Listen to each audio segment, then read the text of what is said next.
Kalingap Rab may favoritism nga ba sa mga Kalingap Angels niya? Bago natin ipagpatuloy ang maikling reaction video na ito, hiling ko lang na tapusin ang panunood nito para malaman ang nilalaman nito, at kung bago ka pa lang sa munting channel na ito, paki-subscribe naman. Maraming salamat. Kalingap Rab may paborito daw sa kanyang Kalingap Angels. Maraming viewers ang nagsasabi na paborito daw ni Kalingap Rab si Dara. Dahil ito marahil ang madalas niyang dinadalaw at kinukumusta. Sinabi naman talaga ni Kalingap Rab na nakatutok talaga siya kay Dara at ito ay walang pamilya na gumagabay dito.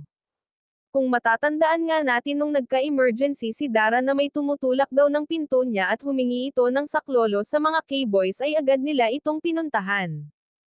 At sinabi pa nga ni Kalingap Rab na gusto na lang niyang ampunan ang magkapatid na si Dara at Bea para hindi na ito tumira sa bundok. At kahit mga viewers ay sobra din ang pag-alala sa magkapatid, kaya nga lahat ng request ng mga viewers ay pinagbibigyan ni Kalingap Rab para sa ikakabuti naman yun ng magkapatid.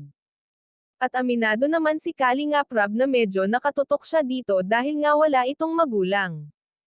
Hindi katulad ng ibang Kalingap Angels na talagang buo ang pamilya, may mga magulang na kasama sa bahay, may mga kapitbahay at may mga kamag-anak na malapit at hindi sila nanganganib. Samantalang si Dara at Bea walang magulang, walang kapitbahay at higit sa lahat mga bata pa.